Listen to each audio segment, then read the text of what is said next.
Hello guys, welcome back to my channel. आज हम बात करने वाले हैं chapter 9 post modern India history arts section के।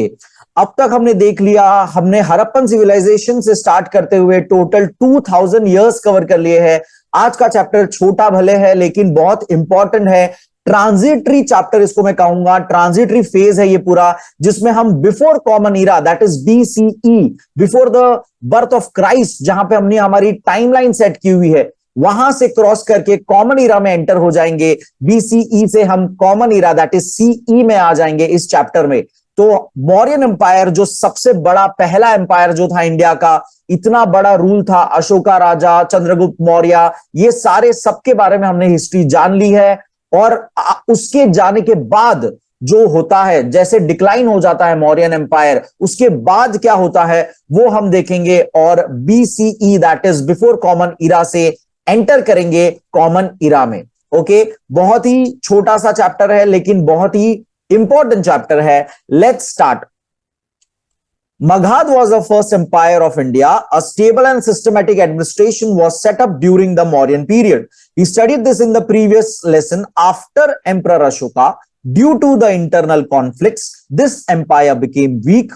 After Brihadratta, the last Mauryan emperor, Pushyamitra Sungha, came on the throne. तो बहुत ही सिंपल, पहले इंट्रोडक्शन पैराग्राफ में ही बता दिया कि हमने पहले इंडियन एम्पायर, सबसे बड़े एम्पायर मगध की स्टोरी देखी थी और कैसे मौर्यन पीरियड स्टार्ट हो गया था, जिसके अंदर सबसे बेहतरीन राजा अशोका थे और उसके बाद आखिरी मौर्यन राजा जो थे बृहदत्त, उस जो कि बहुत ही वीक राजा थे। और इसीलिए पुष्यमित्र सुंघा जो उन्हीं के एक मिनिस्टर थे, उन्होंने ही उनपे हमला कर कर, अगेन जैसे हम देखते आए हैं कि मिनिस्टर्स ही अपने राजा को मार के राजगद्दी अपने अंडर ले लेते हैं और अपनी डिनेस्टी चालू कर देते हैं, तो कुछ वैसा ही हुआ था और चालू हुआ next empire that is the Sunga empire, Sunga dynasty. Let's read about that. Sunga empire was spread from Magadha in the east to Sialkot which is currently in Punjab, which is currently in Punjab province of Pakistan. Pakistan के अंदर जो पंजाब पड़ता है वहां पे है ये currently. In the west as well as Himalayas in the north to Vidarbha in the south. तो विदर्भा रेंजेस भी हम जानते हैं महाराष्ट्र तक आ चुका है ये पूरा। तो सुंघा एम्पायर का पूरा चारों डायरेक्शन में हमें बाउंड्रीज बता दी कि कहां से कहां तक फैला हुआ था। Although Pataliputra was the main capital of this empire, जो ओरिजिनल मगध एम्पायर का कैपिटल था, वही Pushyamitra established second capital at Vidisha. तो फिर भी एक सेकंड कैपिटल बनाया गया था, पुष्यमित्र ने बनाया था, जो विदिशा में था, जो कि कॉर्नर में है। Pushyamitra Sunga was valiant and ambitious. He strengthened his rule in the provinces of Kosala, Vatsa, Avanti. तो ये सारे अब आपको अलग अलग जनपद, महाजनपद के नाम पता है और अब आपको कंफ्यूजन नहीं होना चाहिए कि ये सब नाम क्या है या ये सब जगह कौन सी थी। तो पुष्यमित्र ने अपना होल्ड वापस से बहुत स्ट्रॉन्ग कर लिया था कोसाला, अवंती, वत्स जैसे प्रोविंसेस में। लेटर ही conquered the lost provinces of Magadhan empire up to Sialkot. और जो एम्पायर जो धीरे धीरे दूसरों के कब्जे में चला गया था, उस पर वापस कब्जा कर लिया, जो पहुंच गया सियालकोट यानी पंजाब, आज का पाकिस्तान के अंदर। He courageously repelled the attack of Greek king Demetrius. His victory over Demetrius is mentioned in Malavikagnimitram, a play written by Kalidasa. तो ये 3 लाइन में ही बहुत अलग अलग कैरेक्टर्स के नाम आ गए और बहुत ही छोटे वर्ड्स में उन्होंने बहुत कुछ बता दिया। सबसे पहले तो उस जमाने में जो हमने एक्चुअली एक चैप्टर स्किप किया हुआ है, चैप्टर 7 के अंदर हम देखेंगे, तो इसके बाद में 7 का ही वीडियो बनाऊंगा ताकि हम थोड़ा सा लिंक में रहे। तो ग्रीक के तरफ से काफी इन्वेजन होता था, जो हिंदकुश को क्रॉस करके इंडिया में एंटर करते थे। तो वो ग्रीक काफी हमारे यहाँ पे अलग अलग जगहों पे कब्जा कर चुका था। ग्रीक के अलग अलग राजा, अलग अलग, अलेक्जेंडर द ग्रेट भी जिसमें इंक्लूड होते हैं, ये सारे लोग हमारे यहाँ पे आ चुके थे, इंडिया में आ चुके थे ये लोग। और ग्रीक का हमारे यहाँ पे बहुत जगहों पे कंट्रोल था। तो उसी के एक राजा थे डेमेत्रियस। जब डेमेत्रियस यहां पर आए तो यहां पर उनकी वॉर होती है पुष्यमित्रा से, तो उसके बारे में उन्होंने यहां पे बताया है। और ये इंफॉर्मेशन हमें कैसे पता पड़ी, तो उसी के टाइम पे, सुंगा डिनेस्टी के टाइम पे, महान कवि कालिदास जी मौजूद थे।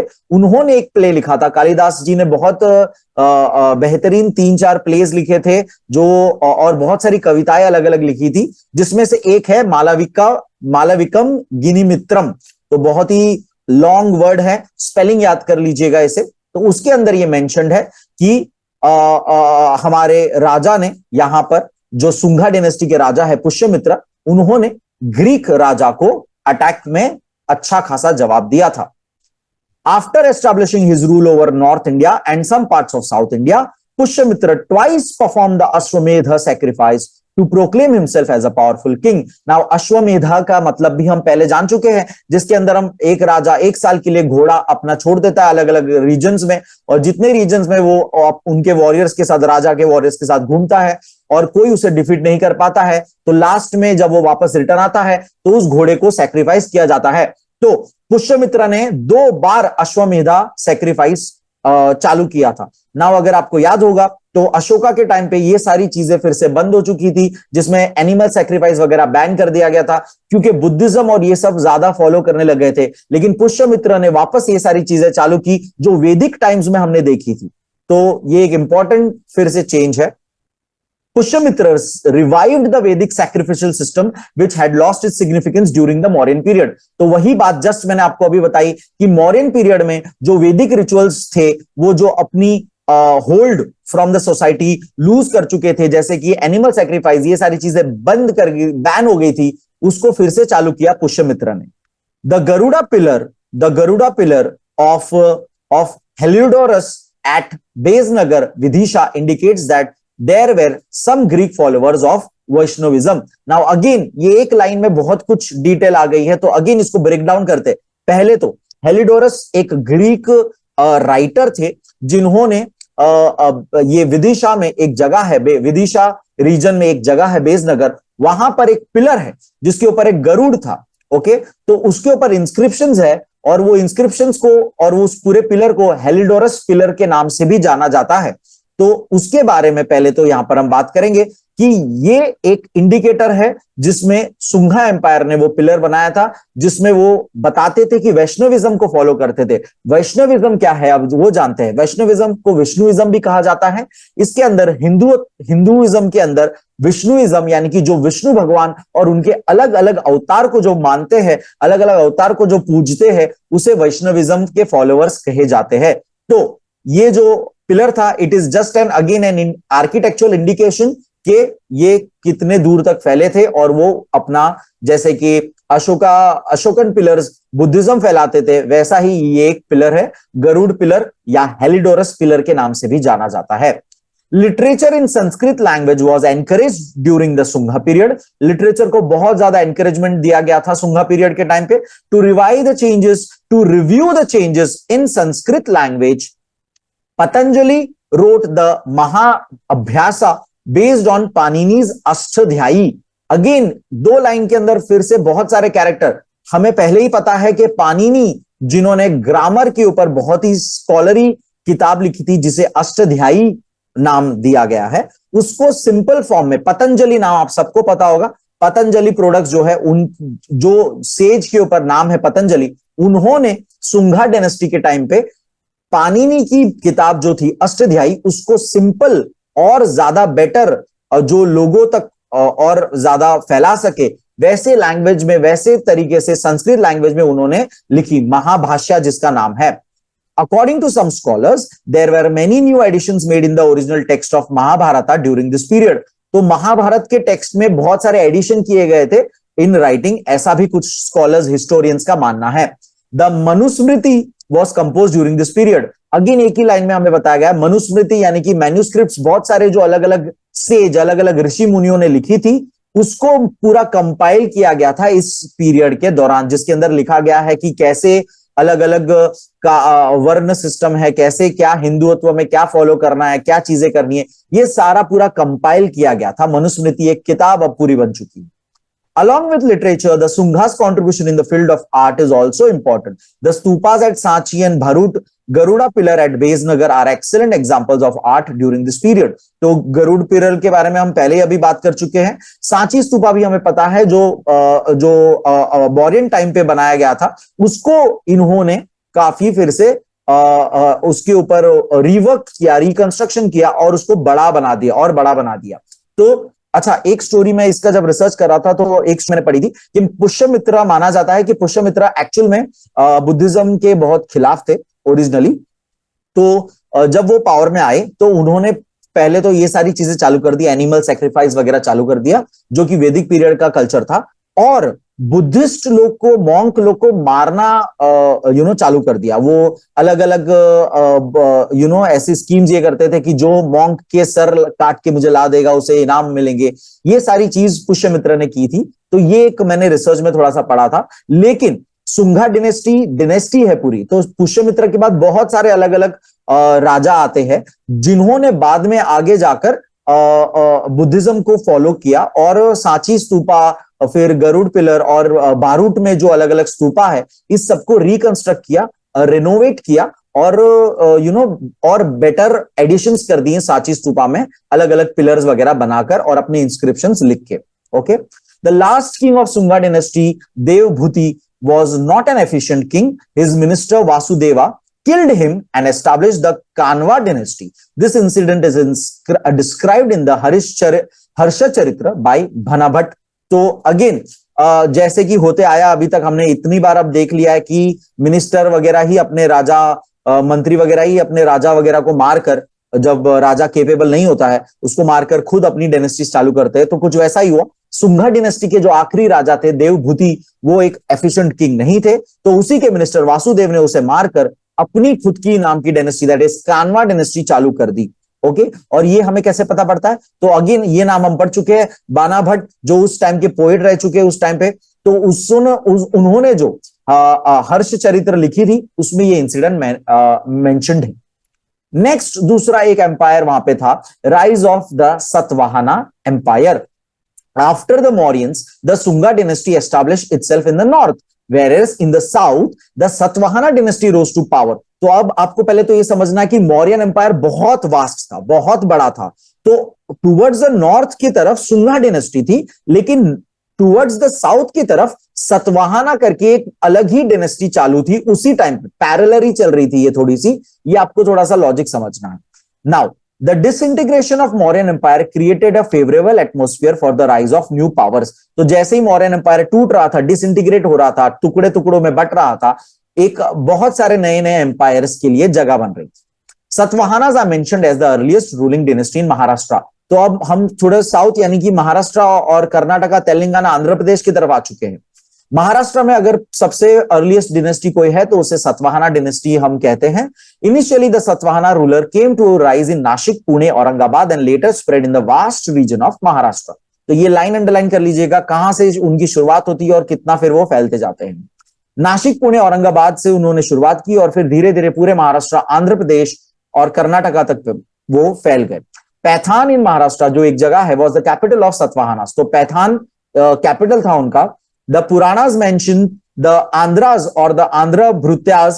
अब सतवाहनास को ही आंध्राज नाम दिया गया है पुराणास के अंदर। हमारा अलग अलग जो पुराण है उसके अंदर सतवाहना नाम आपको नहीं मिलेगा, उसके अंदर इन्हीं ये जो लोग हैं उनका नाम है आंध्राज। आंध्राज के नाम से इन्हें जाना जाता है। According to some scholars these terms refer to Satavahanas. तो वही बात मैंने आपको ऑलरेडी बता दी। Many Satavahana inscriptions are found in North Maharashtra. बहुत सारे इंस्क्रिप्शंस हमें जो स्टोन इंस्क्रिप्शंस है हमारे वो मिलते हैं। उनके पहले राजा थे Simuka the first Satavahana king is mentioned in the Naneghat inscription. तो नानेघाट एक जगह है कोंकण रीजन और महाराष्ट्र के रीजन को जोड़ती, महाराष्ट्र के अंदर ही एक्चुअली घाट है एक तरह का। वो वहां पर नाने घाट में हमें जो केव्स मिले हैं, जो अलग अलग स्टोन इंस्क्रिप्शंस मिले, वहां पर ये मेंशन्ड है। श्री सतकर्णी, हल्ला, गौतमी पुत्र Satakarni, Yajna Satakarni were among the important kings of the Satavahana dynasty. तो सतवाहना डिनेस्टी में अगेन बहुत सारे अलग अलग राजा थे, जिसमें से कुछ राजाओं के नाम हमें दिए हैं। श्री सतकर्णी, हल्ला, गौतमी पुत्र सतकर्णी, यज्ञ सतकर्णी, ये सारे कुछ इंपॉर्टेंट राजा थे जिसके बारे में आप थोड़ी थोड़ी डिटेल हमें इस चैप्टर में मिलेगी। Before Gautamiputra Satakarni some of the Satavahana kings were not capable. अब सतवाहना जो अलग अलग राजा थे वो इतने केपेबल नहीं थे, इसीलिए बहुत सारे जो वॉर्स हो रहे थे ऊपर सुंगा डिनेस्टी के साथ, और बहुत सारा इनका पावर इतना नहीं था। लेकिन गौतमी पुत्र सतकर्णी जब आते हैं रूल करने, तो वो वापस से सतवाहना का जो पावर है वो रिवाइव करा पाते हैं और फिर से अपना सतवाहना डिनेस्टी को स्ट्रांग बना पाते हैं। Taking advantage of this situation, the Shaka satraps establish their rule in the western region of India. अब ये पहले तो बता रहे हैं कि गौतमीपुत्र के आने के पहले दूसरी एक रूलिंग डिनेस्टी थी, शाखा सत्रपास। अब शाखा सत्रपास अलग अलग से एक और ग्रुप है, ग्रुप ऑफ पीपल है, एक अलग पूरी राजाओं का डिनेस्टी है, जिसके बारे में अगेन हम नेक्स्ट चैप्टर में थोड़ा सा देखने वाले हैं। तो ये शाखा सत्रपास करके जो मौजूद थे, उन्होंने वेस्टर्न रीजन ऑफ इंडिया में अपना दबदबा बना लिया था जब सतवाहना किंग इतने केपेबल नहीं थे। लेकिन फिर आते हैं गौतमीपुत्र सतकर्णी। ये जब आते हैं तो ये वापस से अपनी सारी वो जगह पे कैप्चर कर लेते हैं, कॉन्कर कर लेते हैं। Gautamiputra Satakarni, the Satavahana king conquered the shakhas, Satavahana dynasty regained its strength with this victory। तो वही बात मैंने आपको ऑलरेडी बता दी कि जब सतवाहना राजा उतने केपेबल नहीं थे तो दूसरे लोगों ने उनके जगहों पे कब्जा कर लिया था। वो दूसरे लोगों का नाम था शाखा सत्रपास। अब गौतमीपुत्र आते हैं और वो वापस से, वो बहुत ही अच्छे स्ट्रांग राजा है, उन्होंने वापस से अपनी अलग अलग जगहों पे कब्जा वापस से रीगेन कर लिया और अपनी स्ट्रेंथ वापस से बना दी। Gautamiputra Satakarni conquered central India and the entire regions of Dakshinapatha. तो उन्होंने सेंट्रल इंडिया पूरा कब्जा कर लिया, मध्य प्रदेश से लेके पूरा कर्नाटका और पूरा पूरा सेंट्रल इंडिया पे कब्जा कर लिया। ही defeated the southern kingdoms of Avanti, Saurashtra. South की तरफ जो अवंती थी, हमें पता है अवंती साउथ में एक रीजन था, महाजनपद था, और सौराष्ट्र जो गुजरात की तरफ पड़ता है वो, एंड द शाखा किंग्स इन महाराष्ट्र, और जो दूसरे शाखा किंग्स से सभी को उसने हरा दिया। Similarly, he established his dominance over the republic states in India and Rajasthan। Rajasthan तक उनकी अलग दबदबा था। A hoard of coins is found at जोगल थेम्बी in Nashik district. तो नासिक डिस्ट्रिक्ट में एक जगह है जहां पर बहुत सारे कॉइन्स, ये सारे इंफॉर्मेशन हमें कैसे पता पड़ते हैं, उनकी जो अलग अलग मटेरियल सोर्सेस है, जैसे कि कॉइन्स के ऊपर हमें उनके इंस्क्रिप्शंस मिलते हैं, उनके फोटोज मिलते हैं, ये सारी चीजों से हमें पता पड़ता है। These coins belong to Shaka Kshatrapa king Nahapana, on which Gautamiputra restruck his own emblem। This clearly indicates that Gautamiputra proved his strength by gaining victory over Nahapana। तो अब अगेन शाखास जो थे, शाखास का एक राजा था जिसका नाम था नहापना। नहापना ने अपने टाइम पे अपने कॉइन्स बनाए थे। अब जब गौतमीपुत्र ने शाखास पे हमला करके कब्जा कर लिया तो उसने उसी कॉइन के ऊपर अपना थप्पा लगा दिया। तो ये हमें पता पड़ा कि एक पहले से थप्पा था जिसके ऊपर एक थप्पा लगा गया है और वो गौतमीपुत्र ने अपने इंस्क्रिप्शंस कर दिए हुए हैं। ये बताता है कि गौतमीपुत्र ने पावरफुली विक्ट्री पाते हुए शाखा राजा को हरा दिया था और वापस से कब्जा ले लिया। After Gautamiputra, Vasishthiputra Pulumavi and Yajnashri Satakarni were the important kings. और इसी डिनेस्टी में, सतवाहना डिनेस्टीज के अंदर, गौतमीपुत्र के बाद उनके बेटे वशिष्ठ पुत्र आते हैं और आगे जाकर यज्ञश्री सतकर्णी आते हैं, जो कि बहुत इंपॉर्टेंट किंग्स रहे हैं इस डिनेस्टी के अंदर। नाउ यहां पर एक बात बताना चाहूंगा, गौतमीपुत्र और वशिष्ठ पुत्र, ये नाम से आपको थोड़ा सा मैं आपको ये बताना चाहूंगा, ये अपने मदर का नेम लगाते थे। गौतमीपुत्र यानी उनकी मॉम का नाम गौतमी था, तो गौतमीपुत्र, ओके, और वशिष्ठी पुत्र यानी कि वशिष्ठी उनकी मदर का नेम था। तो ये थोड़ा सा वो रखते थे उस जमाने में, अपनी मदर का नेम को वो एज अ प्रीफिक्स यूज करते थे, Gautamiputra, okay. But after their rule Satavahana rule began to decline. तो ये जो अच्छे अच्छे राजा थे, ये लोग जब चले गए तो सतवाहना रूल भी धीरे धीरे वीक पड़ गया, due to constant struggle between Shakas and Satavahanas. क्योंकि अब अच्छे राजा लोग चले गए, पावरफुल राजा लोग चले गए, तो सतवाहना के जो नेक्स्ट रूलर्स थे वो शाखास के रूलर्स के साथ कांस्टेंट उनका झगड़ा होते ही रहता था और इसीलिए वो पूरा वीक पड़ गया। अब हम देखेंगे उस टाइम का ही एडमिनिस्ट्रेटिव सिस्टम कैसा था, लिटरेचर कैसा था, आर्ट एंड सोशल लाइफ कैसी थी। The state under Satavahanas was divided into small provinces, and on every province civil and military officials were appointed to administer individual provinces over it। तो again ये system तो हम पहले से ही देख चुके हैं कि छोटे छोटे टुकड़ों में बांट दिया गया है, छोटे छोटे रीजन्स बना दिए गए और हर रीजन में एक सिविल और एक मिलिट्री ऑफिशियल को अपॉइंट किया गया है। ओवरऑल पूरा सारी चीजें, ड्यूटीज और सब कुछ दी गई है। This include civil official such as, अब वो उन्हें हम क्या कहते थे, अमट्या, अमट्या हम पहले ही नाम जान चुके, मिनिस्टर्स को अमट्या कहा जाता था। Mahabhoja and military official such as Mahasenapati and Maharathi, जो अच्छा घुड़सवार होता है महारथी। तो ये सारे हर एक वर्ड के आगे महावर्ड लगा है, इसी का कहीं ना कहीं लिंक है हमारा महाराष्ट्र से, तो ये भी मैं आपको थोड़ा सा बताना चाहूँ। Grama was the smallest unit of administration, तो कॉमन सेंस है, विलेज जिसे हम ग्राम कहते हैं वो सबसे छोटा यूनिट होता था, उसका और डिवीजन नहीं होता था। Gram is the smallest unit, और फिर वो डिस्ट्रिक्ट, स्टेट, ऐसा जो ये एक हेराकी है वो मेंटेन थी। Grama was a source of revenue and also for the recruitment of soldiers during the war like situation, तो वो ग्राम हमारे लिए सोर्स ऑफ रेवेन्यू का काम करती है, और जब सोल्जर्स चाहिए होते हैं वॉर के लिए तो भी हम ग्राम से लेते हैं। Thus, gram was an integral part of the central machinery. एकदम simple. Agriculture was the main source of means of subsistence, तो ये भी हम पता ही है हमें कि एग्रीकल्चर ही सबसे इंपॉर्टेंट सोर्स है हमारा। Along with it many industries and trade flourish under the Satavahana, इसके साथ ही साथ बहुत सारी इंडस्ट्रीज भी फ्लोरिश हो रही थी। वेरियस श्रेणीज जो हम जानते हैं, अलग अलग श्रेणीज, गिल्ड्स हम पहले ही पढ़ चुके हैं, पहले के चैप्टर्स में अलग अलग श्रेणीज जो बन चुकी थी ट्रेडर्स के अंदर, जो सिर्फ कॉटन में डील करता है, जो सिर्फ लेदर में डील करता है, आइवरी में डील करता है, जो सिर्फ स्टोन वर्क में डील करता है, स्कल्पचर में डील करता है, तो ये अलग अलग श्रेणीज बन चुकी थी, ये हम जानते हैं ये ट्रेड की। The trade and industries were controlled with the help of this श्रेणीज, the श्रेणीज also provided loans. Indo Roman trade also flourish during the Satavahana period. तो अभी मैंने पहले ही आपको बताया कि बहुत सारे लोग जैसे ग्रीक्स हमारे यहाँ पे आए, वैसे रोमन अंपायर अब आ चुका है, हम लोग कॉमन इरा में एंटर कर चुके हैं। जब गौतमी पुत्र सतकर्णी थे, इनफैक्ट जब सतवाहना रूलिंग यहाँ पे स्टार्ट हो रहा है, तो हम लोग बिफोर कॉमन इरा से कॉमन इरा में एंटर हो चुके हैं। ओके, सो अब रोमन एम्पायर अब आ चुका है उस तरफ, और उनके साथ हमारा ट्रेड चल रहा है। Indo Roman trade also flourish during the Satavahana period. The trade centres like प्रतिष्ठान यानी कि उनका जो कैपिटल था पैथान, वहां की बात हो रही है। टगर एक अफगानिस्तान साइड का एक रीजन है जिसे टेर नाम से भी जाना जाता है। नासिक तो हम जानते हैं अपना नासिक डिस्ट्रिक्ट। करहाता यानी करहाट जो रीजन है, develop during the Satavahana rule. ये अलग अलग ट्रेड सेंटर्स है, बहुत इंपॉर्टेंट सेंटर्स है जहां पर ट्रेड बहुत ज्यादा वहां से लिंक होता था।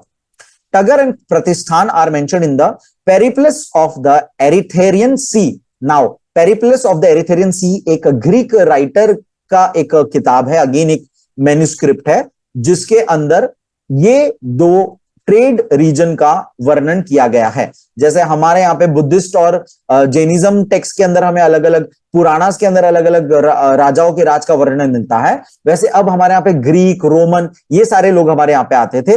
तो पेरिप्लस ऑफ एरिथेरियन सी एक राइटर थे उस टाइम के, रोमन टाइम के, और उन्होंने अपने राइटिंग्स में तगर और प्रतिष्ठान का मेंशन किया गया है। अकॉर्डिंग टू इट, उसके अनुसार, among the market towns of Dakshinapatha there are 2 cities of special importance. अब वो पूरा उसके अंदर मेंशन कर रहे, कैसा, उसके अंदर क्या लिखा था, पैथाना यानी कि प्रतिष्ठान जिसकी हम बात कर रहे हैं, at distance of about 20 days journey to the south of Barygaza यानी भदोच। तो भदोच जो ऑलमोस्ट यूपी साइड की तरफ पड़ता है, वहां से अगर 20 दिन की जर्नी करेंगे हम लोग साउथ की तरफ, तो हम पहुंच जाएंगे हमारा प्रतिष्ठान, महाराष्ट्र के अंदर पैथान में पहुंच जाएंगे। और beyond which 10 days to journey towards the east, और यहां से 10 दिन की ईस्ट की तरफ की अगर जर्नी करेंगे तो हम another great city which is the Tagara, वहां पहुंच जाएंगे।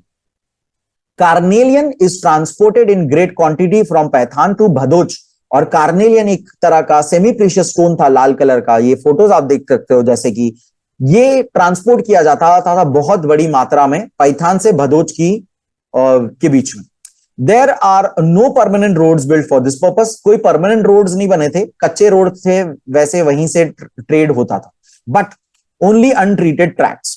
Cotton cloth, muslins and sack cloths and other merchandises from coastal regions is transported from Tagara to Barygaza. और कॉटन क्लॉथ, मुस्लिम भी एक तरह का कॉटन क्लॉथ ही होता है, उसी से बना होता है। सैक क्लॉथ, जूट के जो कपड़े होते हैं अलग अलग, ये सारी चीजें कोस्टल रीजन से लेकर, टगार से लेकर बारीगाजा यानी भदोच तक पहुंचाई जाती थी, ये सब ट्रेड होता था।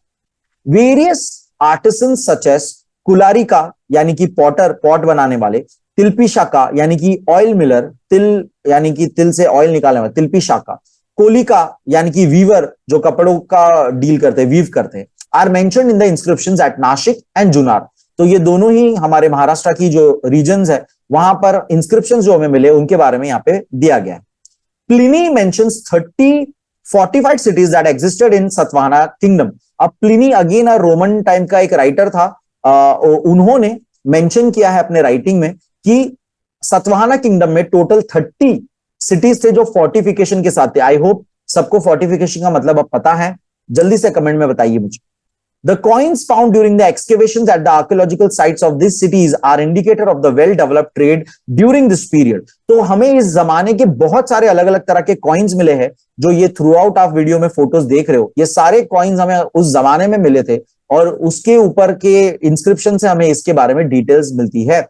Sopara, Kalyan, Bharuch were important trade centers of this period. तो नाला सोपारा जो हम लोग पहले भी बात कर चुके हैं, जो हमारे यहाँ पे मुंबई में पड़ता है, सोपारा, कल्याण जो अगेन थाने कल्याण हमारे यहाँ पे पड़ता है महाराष्ट्र में, थाने डिस्ट्रिक्ट में, भदोच, ये सारे बहुत ही इंपॉर्टेंट ट्रेड सेंटर्स थे उस टाइम। इस पैराग्राफ में नाने घाट के बारे में थोड़ा बताया गया है, बहुत ही सिंपल सा पैराग्राफ है, आप इसको पढ़ सकते हैं।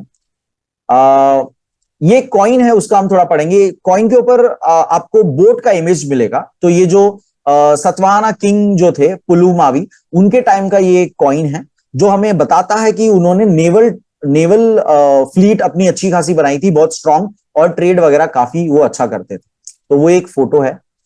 लिटरेचर के बारे में आप पढ़ेंगे। During the Satavahana period learning and art received royal patronage, यानी कि राजा खुद स्पॉन्सर करते थे ये सारी चीजों को प्रमोट करने के।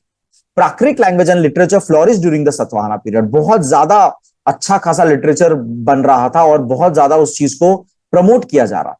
हल्ला, जो हमने ऊपर नाम पढ़ा था, हल्ला वन ऑफ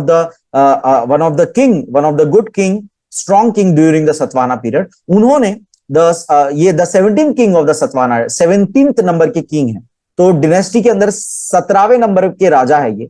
कंपाइल्ड गाथा सप्तशती, तो ये एक गाथा सप्तशती, एक उन्होंने टोटल अराउंड कुछ 700 के आसपास पोयम्स का एक कंपाइलेशन किया था, जिसमें अलग अलग खुद की भी कुछ पोयम्स है और दूसरे लोगों की भी सारी पोयम्स को मर्ज करके, जिसके अंदर रियलिटी ऑफ लव और ये सारी बातें, विमेन फीलिंग्स और ये सारी बातें उसके अंदर पोयम्स है, बहुत प्यारी पोयम्स है।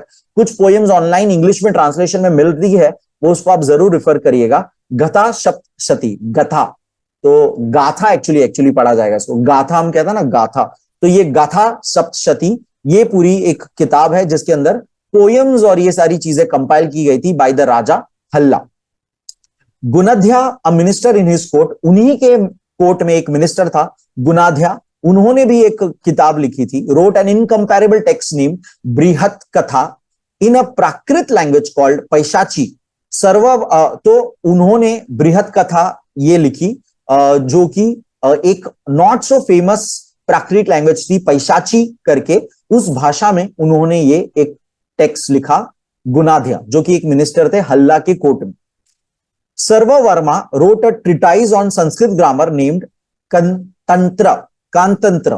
तो अब अगेन एक और राइटर है जिसका नाम है सर्ववर्मा, ये सारे नाम अंडरलाइन कर लीजिएगा और उन्होंने क्या लिखा है वो साथ में उसके लिख लीजिएगा। सर्ववर्मा नेम ऑफ द राइटर है। उन्होंने संस्कृत ग्रामर, जो ऊपर हम लोग देख चुके हैं कि पाणिनि ने जो अष्टध्यायी बनाया था, महान ग्रामर की बुक है, उसको और सिंपलाइज ऐसे टाइप फॉर्मेट में लिखा, जिसका नाम है Katantra. Art and architecture, the influence of Persian and Greek sculpture styles during the modern period seems to have decreased during the Sunga and Satavahana period. तो इस टाइम पे जो पर्शियन ग्रीक स्कल्पचर्स का एक इन्फ्लुएंस था हमारे ऊपर, जो मॉडर्न पीरियड में देखा गया था, वो यहाँ पे धीरे धीरे थोड़ा कम हो गया था। A new native Indian style emerge, एक नया स्टाइल ऑफ स्कल्पचर और आर्ट आ गया था। द 4 गेटवेज, यानी कि तोराना, जो बड़े बड़े गेट्स बनाते हैं श्राइन्स के यहाँ पे, स्तूपास के यहाँ पे, उससे कहा जाता है toranas. Of the Sanchi stupa number 1 build during this period. तो मैंने ऑलरेडी बताया, सांची स्तूपा जो ओरिजिनली बिल्ड हुआ था मॉडर्न पीरियड में, उसको बहुत ज्यादा रिकंस्ट्रक्ट करके बड़ा बनाया गया, उसके आसपास और कुछ पिलर्स बनाए गए, एंट्री गेट्स बनाए गए। तो वो ऐसे करके आज एक पूरा प्रॉपर एक टूरिस्ट स्पॉट है। वो अलग अलग टाइम पे अलग अलग राजाओं ने, अलग अलग डिनेस्टी के राजाओं ने उसके अंदर एड ऑन करते गए और अपना अपनी मार्क छोड़ के गए, अपना इंस्क्रिप्शन छोड़ के गए। Excellent examples of this style. Many incidents from the life of Gautam Buddha are carved on the gateways. तो ये तो हमें पता ही है कि गेटवेज के ऊपर गौतम बुद्ध की लाइफ की स्टोरीज लिखी हुई है. A number of rock cut caves, viharas and chaityas जिसे कहा जाता है, at Bhaje, Nashik, Carla etc. belong to the Satvahana period. तो नासिक जैसे रीजन्स में, कार्ला जैसे जो रीजन्स है, महाराष्ट्र के अंदर ही ये आते हैं सारे. ये सब जो रीजन्स है, लोनावला, पुणे वगैरह, आपको पता है आसपास, यहाँ पर ये सब केव्स है अलग अलग. यहाँ पे हमें बहुत सारे इनके टाइम के केव्स मिलते हैं. Especially the chaitya at Karla is a magnificent facade entrance and sculptures are the finest examples of sculpture art of this period. तो लोनावला में ये जगह है कार्ला केव्स, वहां पे ये बहुत ब्यूटीफुल ये ये एक एग्जाम्पल है उस जमाने के आर्ट वर्क का, stone cut, rock cut sculpture का. गथा सप्तऋषि के बारे में अगेन एक छोटा सा पैराग्राफ है, मैंने आपको ऑलरेडी बताया इसके बारे में, आप इसको रीड कर सकते हैं. नेक्स्ट है हमारा सोसाइटी. तो उस टाइम पे सोसाइटी कैसी थी, तो उसके थोड़ा सा हम अगेन बात करेंगे. The society of Satavahana period was organised into 4 varnas. Similarly during this period the caste system also became deeply rooted. The intermixture of varnas and caste, close nature of the different guilds, need of including foreigners in social structure were some of the reasons behind it. तो उस जमाने में पूरा caste system वगैरह बहुत ज्यादा strong हो चुका था. वर्णा सिस्टम जो था, ब्राह्मण्स, फिर वैश्य, क्षत्रिय, वैष्णव, शूद्र, ये सारा सिस्टम बहुत ही स्ट्रांग हो चुका था और इंटरमिक्स हो चुका था. इंटरमिक्सचर, वर्ण संकारा क्या होता है, इसका मतलब होता है कि लोअर कास्ट, लोअर जो कोई भी कास्ट की विमेन है, फॉर एग्जांपल कोई कास्ट की विमेन है, वो अपर कास्ट या अपने कास्ट में शादी कर सकती है, बट उससे लोअर कास्ट में शादी नहीं हो सकती. इस तरह की चीजें बहुत ज्यादा स्ट्रांग हो चुकी थी और कास्ट सिस्टम बहुत डीपली रूट हो चुका था. Apart from that, there are 4 classes in society. The first class consisted of officials such as Maharathi, Mahabhoja and Mahasenapati. They were appointed on the various राष्ट्र cast. तो जो अलग अलग हम डिवीजन कर देते थे स्टेट्स का, रीजन्स का, जिसपे हमारा कंट्रोल है, वहां पे हम महारथी, महाभोजा, महासेनापति, इस तरह के हम ऑफिशियल्स को अपॉइंट कर देते थे कंट्रोल करने के लिए. For example, Mahabhoja was appointed on the Konkan province. Konkan region में जो अपॉइंट होता था उसे महाभोज कहा जाता. Maharathi was on the plateau region. जो प्लेटू रीजन होती थी वहां पर जिसको अपॉइंट करते थे मिनिस्टर को, उसे महारथी कहते थे, क्योंकि वो घुड़सवार अच्छा होना चाहिए प्लेटू रीजन पे. द सेकेंड क्लास कंसिस्ट, ये फर्स्ट क्लास था सोसाइटी का. सेकेंड क्लास कंसिस्ट ऑफ अमत्या यानी दूसरे नॉर्मल मिनिस्टर्स, महामंत्रा एंड भंडागरिका, नैगम जिसे ट्रेडर्स कहा जाता है, सर्तवाहा चीफ ऑफ कैरावन मर्चेंट, जो कारवां लेके जो अलग अलग मर्चेंट्स होते हैं जो ट्रेडिंग करते हैं, उनको नाम दिया जाता है सर्तवाहना, उसका जो चीफ है उसका नाम है ये. एंड श्रेष्ठी, head of the trade guilds. ये इतने लोग जो है, जो मैंने अभी तक पढ़े, फिर से मैं पढ़ूंगा. अमठ्या, महामंत्रा, भंडागरिका, नैगम यानी ट्रेडर्स, सर्तवाहना एंड श्रेष्ठी, ये सब लोग सेकेंड क्लास ऑफ पीपल में आते हैं. थर्ड क्लास में आते हैं लेखनिका यानी जो लिखते थे, स्क्राइब्स लिखने वाले, वैद्य यानी जो फिजिशियंस थे, वैद्य जिसे हम कहते हैं, वैद्य के पास जाके दवाई लेनी चाहिए, वैद्य. हल यूज करने वाला यानी कल्टीवेटर्स. सुवर्णकर यानी सोने वाले काम करने वाला, गोल्ड से काम करने वाला, गोल्ड स्मिथ बेसिकली. एंड गंधिका यानी कि जो परफ्यूम बनाने वाला. ये सारे थर्ड सोशल क्लास में आते थे. और फोर्थ क्लास में आते थे वर्धाकी यानी कारपेंटर, मलाकरा यानी माली यानी गार्डनर्स, लोहा वनीजा यानी ब्लैकस्मिथ, आयरन से काम करने वाला, लोहे का काम करने वाला, एंड दसका यानी फिशरमैन. तो ये चार, ये बहुत इंपॉर्टेंट पैराग्राफ है, इसको पूरा मार्क कर लीजिएगा. और first class, second class, third class, fourth class करके कौन किस में आता है वो प्रॉपरली लिख लीजिएगा. बहुत इंपॉर्टेंट वर्ड्स है, स्पेलिंग के साथ इसे याद करिएगा. तो ये एक क्लास सिस्टम था, पूरा सोसाइटी इस तरह से चलती थी उस टाइम पे. The invasions of foreigners like Greeks, Pallavas, Shakas and Kushanas took place during the Satvahana period. तो मैंने आपको ऑलरेडी बताया कि ग्रीक और दूसरे पल्लवा, शाखास, ये सब अलग अलग, खुशानास, ये लोग सब बाहर से लोग यहाँ पे हमारे यहाँ पे हमला करने आते थे. और ये सतवाहना पीरियड जो इतना लंबा चला था, उसमें काफी ये सब लोग आते हैं, जिसके अंदर हम लोग बिफोर कॉमन इरा से कॉमन इरा में एंटर हो चुके हैं. इसी के बारे में फिर से हम आगे वाले चैप्टर में इनके इन्वेजन के बारे में थोड़ा सा हम पढ़ने वाले हैं नेक्स्ट चैप्टर में. बस these foreigners were soon absorbed in the social structures. तो हमारा रीजन इतना बड़ा है और हमारे यहाँ पे इतने लोग पॉसिबल है इस पूरे सिस्टम में जो ढल सके. तो ये लोग जो फॉरेनर्स आते थे, इस सिस्टम में, सिस्टम का पार्ट बन जाते थे, इस रीजन का पार्ट बन जाते थे. तो वही वो कह रहा है कि it is been observed, they were observed in the social structure. This means that the contemporary society was flexible enough to accommodate the foreigners. तो इतनी वो फ्लेक्सिबल थी हमारी सोसाइटी कि दूसरे लोग भी यहाँ पे आकर सेटल हो सकते थे। This means that the contemporary society was flexible enough to accommodate the foreigners. However, this political invasion also brought about some social, economic, cultural changes. लेकिन कॉमन सेंस की बात है, जो बाहर से लोग आते हैं, अपना खुद का कल्चर, अपनी खुद की स्टाइल, अपने खुद के कुछ ना कुछ rules and regulation and trades practice ये सब लेके आते हैं, तो वो सारा चेंजेस भी हमें नजर आता है, जिसके बारे में हम लोग नेक्स्ट चैप्टर में पढ़ने वाले हैं। So that was the end of the very small, very beautiful and transitory chapter, जिसे मैं कहूंगा very important chapter, post Mauryan chapter, post Mauryan period का हमने देखा। आई होप आपको समझ में आया, आई होप आपको मजा आया। लाइक करिए, शेयर करिए, सब्सक्राइब करिए अगर आपने सब्सक्राइब नहीं किया मेरे चैनल को अब तक। And thank you so much, take care, keep learning guys, keep sharing and keep smiling. Thank you.